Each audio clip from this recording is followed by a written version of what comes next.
अपने पैनलिस्ट का बहुत बहुत स्वागत करूंगा। और जो मैंने आरंभ किया, हाई वोल्टेज ड्रामा जो हुआ है बंगाल में, कुछ सीन देखते हैं और सीन के साथ साथ कुछ प्रतिक्रिया हैं ममता बनर्जी की। देखिएगा, पहले सीन देखिए, ये जो वहां रेड हुई है आज, जैसा मैंने कहा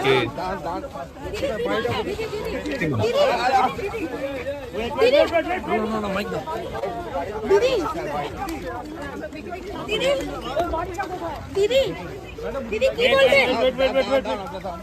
उनके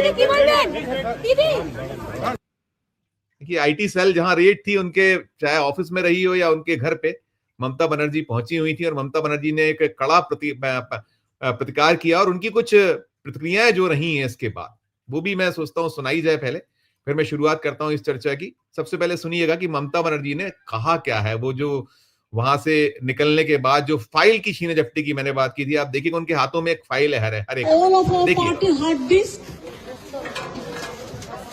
the candidate list, the party strategy, the party plan. Is it the duty of the ED and Amit Shah, the nasty home minister, the naughty home minister who cannot protect the country, and is taking away all my party documents? If I read the BJP party office, what will be? What will be the result? They didn't have any guards. One side the SIR case, they are deleting all the names of the Bengal people. More than 2 crore people, 1.5 crore people are being called, 54 lakhs are being deleted without any asking their details. They are using WhatsApp only. And because of election, they are collecting all my information of my party. देखो मैंने सब लेके आया. Because I rang up Potik, because he is the in charge of my party. So my hard disk, phone, hard disk, all they are collecting, and they have already attacked my IT office also. In fact, Sector 5, I am going there also. एक bite और सुनिएगा, ये bite भी है ममता बनर्जी का strategy पूरा छीन के लिया। एक क्राइम है, अगर आप हमारे साथ लड़ने नहीं सकते हैं तो अब क्यों हम बंगाल में आते हैं? आप हिम्मत से काम लो, आप लोकतंत्र पुलिस प्रोसेस में जीतो। आप एजेंसी लगा के हमारा पेपर लूट करते हैं, करते लूट बोलते झूठ, हमारा पेपर लूट करते हैं, हमारा स्ट्रैटेजी लूट करते हैं, हमारा डेटा लूट करते हैं, हमारा वोटर लूट करते हैं, हमारा बंगाल को लूट करते हैं, हमारा भाषा को लूट करते हैं। क्या है आप लोगों के लिए भविष्य? इससे और भी खराब होगा। जितना भी सीट आपको मिलना चाहिए था, इससे तो अब जीरो में आ जाएगा। I am sorry mister Amit Shah and mister prime minister, please control your home minister. Please control your home minister. मैं शुरुआत करूंगा धनंजय कुमार जी से। धनंजय सर, ये जो आईपैक के जो डायरेक्टर प्रतीक जैन, जो टीएमसी के आईटी सेल के हेड भी हैं, और मनी लॉन्ड्रिंग का केस है, और फिर वही बात जो हम लोग करते हैं कि जैसे ही चुनाव नजदीक आते हैं तो फिर ये सक्रिय हो जाती है। और आज ये सब कुछ जो हुआ, उन्होंने बहुत सारे आरोप लगाए। उन्होंने कहा है कि हमारी पूरी वहां रणनीति से जुड़ी फाइलें रखी हुई थी, हमारे कैंडिडेट जो हमें उतारने हैं उससे जुड़ी हुई लिस्ट थी।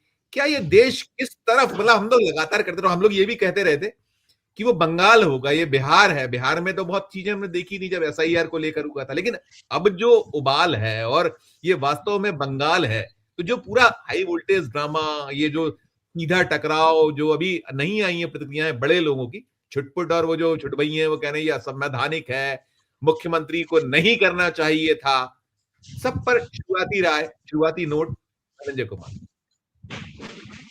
देखिए, ये लोग पगला गए, पागल हो गए, और उनको लगता है कि सत्ता जो मेरे पास है उसके सहारे मैं कुछ भी कर सकता हूं, ऐसा उनको लगता है। और जो वो कर रहे हैं कि न केवल बंगाल बल्कि पूरे देश में ये स्थिति है, लेकिन बंगाल में जो किया है उससे एक तो मुझे लगता है पर्सनली तौर पे कि ये हिंदी वर्सेस नॉन हिंदी भी होगा इस देश में। कोई मुद्दा है, कोई जगह है जहां टकराव नहीं है, हिंदू मुसलमान है। आप याद वो भी कर लीजिए कि वहां एक कॉलेज बंद किया गया, मेडिकल कॉलेज श्रीनगर में, और उसके लिए लोग नाच रहे हैं। मतलब पहली बार मैंने ऐसा देखा देश में कि कॉलेज बंद हुआ, वहां के विद्यार्थी कहीं और भेजे जाएंगे और नाच रहे हैं। इस देश में डॉक्टरों की कमी है, जिस देश में भारी कमी है, मेडिकल कॉलेज बंद हुआ है वो। मतलब कमी नहीं भी हो तो आप क्या दिमाग है, कौन सरकार चला रहे हो, क्या कर रहे हो आप? जो है बांग्लादेश के क्रिकेटर को जो है शाहरुख खान ने लिया तो उसको गाली गलौज किया, बाकी आप सब अंबानी रख ही रहे हैं क्रिकेटर को। आप वहां जो है तेल भेज रहे हो, डीजल भेज रहे हो, अडानी जो है बिजली भेज रहे हैं। ये किस किस्म की देशभक्ति है? ये किस किस्म का हिंदूवाद है? बंगाल जो है उनके हाथ, बीजेपी के हाथ किसी कीमत पे नहीं आने वाला है।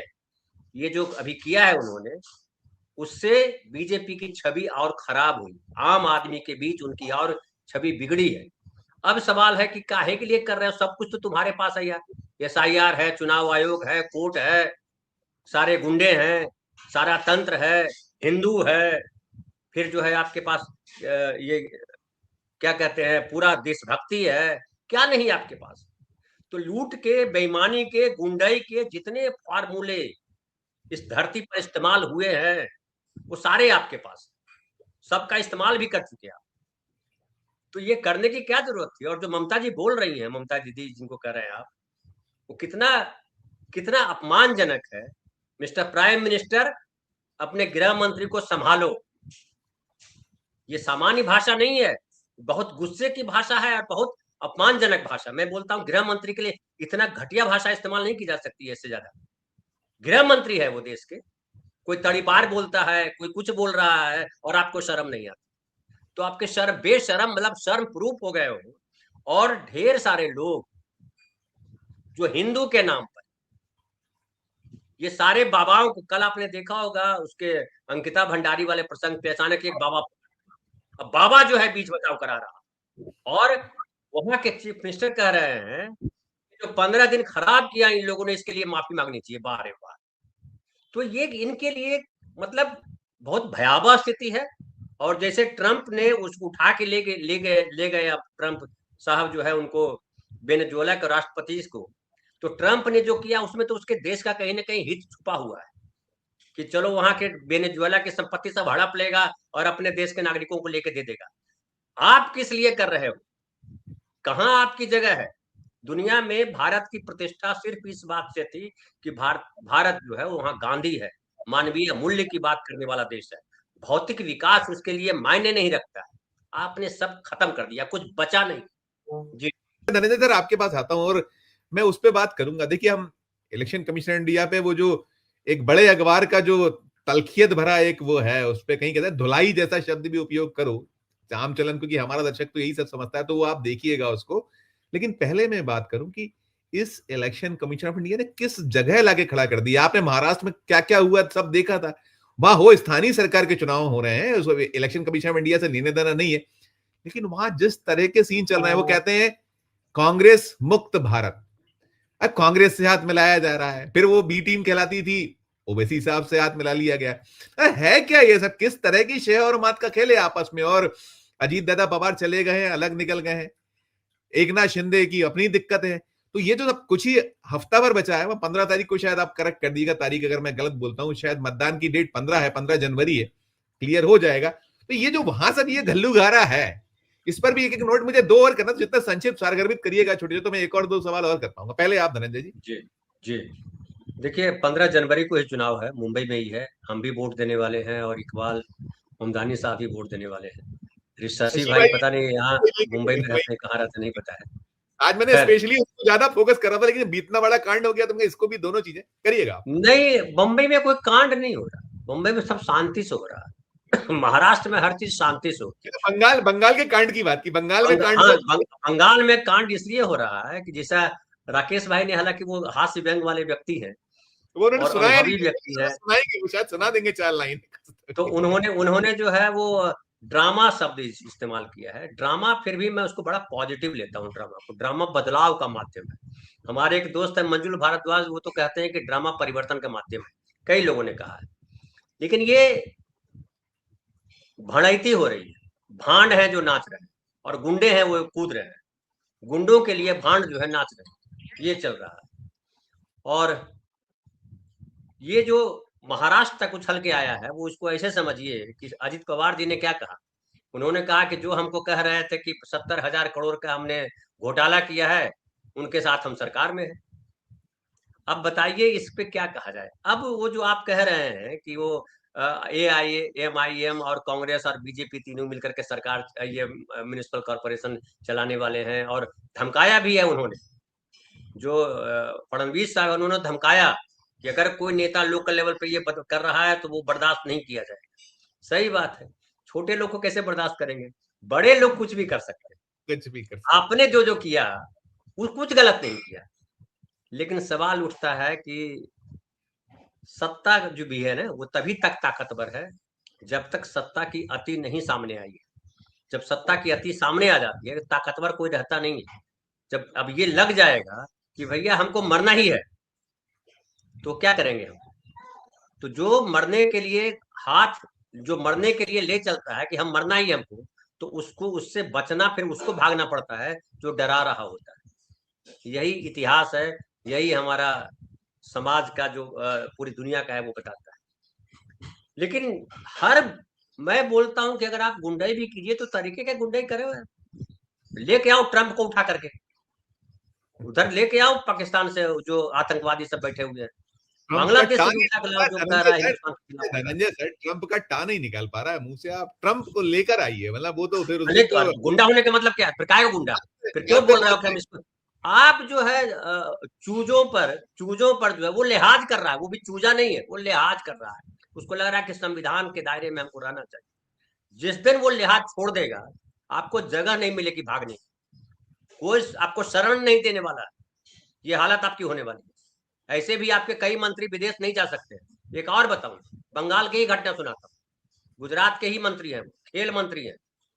वो क्या मतलब क्या कहा जाए कि क्रिकेट टीम का, ये फुटबॉल की टीम का मोहन बागान नाम नहीं बोल पा रहे हैं, बैगन बोल रहे हैं। बताइए, ऐसा ऐसा व्यक्ति को बना दिया है मंत्री, वो केंद्र में मंत्री लाके बनाता है। मोदी जी खुद अशुद्ध भयंकर तौर पे बोलता है। ह्रस्व इकार दीर्घ इकार का फर्क ही नहीं पता उनको। ह्रस्व इकार दीर्घ इकार का फर्क ही नहीं पता उनको, और बिना टेलीप्रॉम्प्टर के एक शब्द नहीं बोल पाते हैं। जो उनको लोगों ने कहा भारत में कि महान वक्ता, ऐसा भाषण देने वाला तो आज तक पैदा नहीं हुआ। हम शुरू से कह रहे थे कि भाषण ही नहीं आता है। महाराष्ट्र को थोड़ा सा मुझे 2 सवाल और करने, प्लीज थोड़ा सा नहीं, लास्ट लाइन कर दूं कि न भाषण न राशन, केवल जो है पूरा सत्यानाश है। आप महंगाई चरम पे है, कहीं प्रशासन नहीं दिखाई पड़ता है। इतना वीडियो देखिएगा, ये उसको मार रहा है, मोदी जी की माँ को गाली दी, बिहार बंद करा दिया। रोज दरोगा गलिया रहा, उत्तर प्रदेश, मध्य प्रदेश, बिहार, सब जगह। बिहार के औरतों को गाली नहीं पड़ी जब इसके घटिया मंत्री के पति ने कहा कि जो है बिहार में लड़कियां मिलती है 20-25 हजार में, तुम्हारा बाप खरीद के ले जाएगा, है औकात?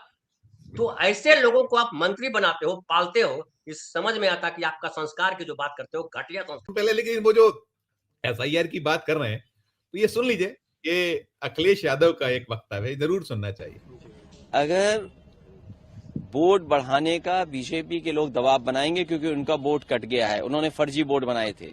ये बड़े बड़े जिलों में जो लाखों लाख वोट गए, इसका मतलब फर्जी वोट डाले गए हैं, और ये जो सबसे ज्यादा वोट बीजेपी के बूथों पे निकले हैं। जिस SIR से पूरे देश को ये परेशान कर रहे थे, मैं उत्तर प्रदेश की जनता का धन्यवाद देना चाहता हूँ, PDA प्रहरी को धन्यवाद देना चाहता हूँ कि उन्होंने इतनी मेहनत करके काम करके दिखाया, चुनौतियों को स्वीकार किया।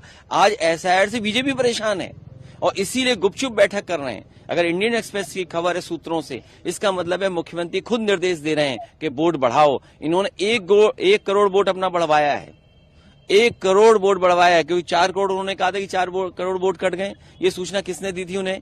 चुनाव आयोग ने दी होगी ऑब्वियसली। तो अब तो सवाल उन पे भी खड़े हो गए हैं कि जिन्होंने मैपिंग ऐप बनाया है। मैपिंग ऐप किसने बनाया है? जो मैपिंग ऐप बनाने वाली कंपनी है, सवाल उन पे भी खड़ा होगा। सवाल उन पे भी खड़ा होगा कि ऐसी कंपनियां जो इलेक्ट्रल बॉन्ड दे रही हैं, जो चंदा दे रही कंपनी, उसी का ऐप है, तो आप कितना फेयर होगे। इसीलिए PDA प्रहरी से हम अपील करेंगे कि FIR दर्ज कराएंगे जो नकली वोट बनाएंगे।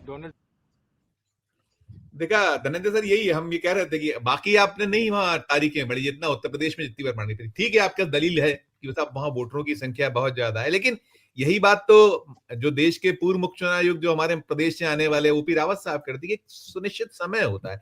और बाकी सब पर एक जो मैंने वो भी कहा वो कि बापू से भी पूछते कि भाई आप अपनी नागरिकता तो सिद्ध कर दीजिए कि आप राष्ट्रपिता हैं होंगे। अंतिम आपका नोट सब। देखिए राकेश भाई ने एक शब्द लाया चितपावन, है ना। हालांकि राकेश भाई ने क्या लाया, यहाँ लाया तो पुराना शब्द है चितपावन। तो चितपावन राकेश भाई वहां भी है जिसको आप अदालत कह रहे हैं, बल्कि ये चितपावन थोड़ा कमजोर है, वो चितपावन ज्यादा ताकतवर है। तो चितपावनों की भीड़ है हर जगह, लेकिन चितपावन की संख्या बहुत ज्यादा नहीं। डेमोक्रेसी में संख्या बहुत महत्वपूर्ण होता है, और चितपावन इसी से टेंशन में है।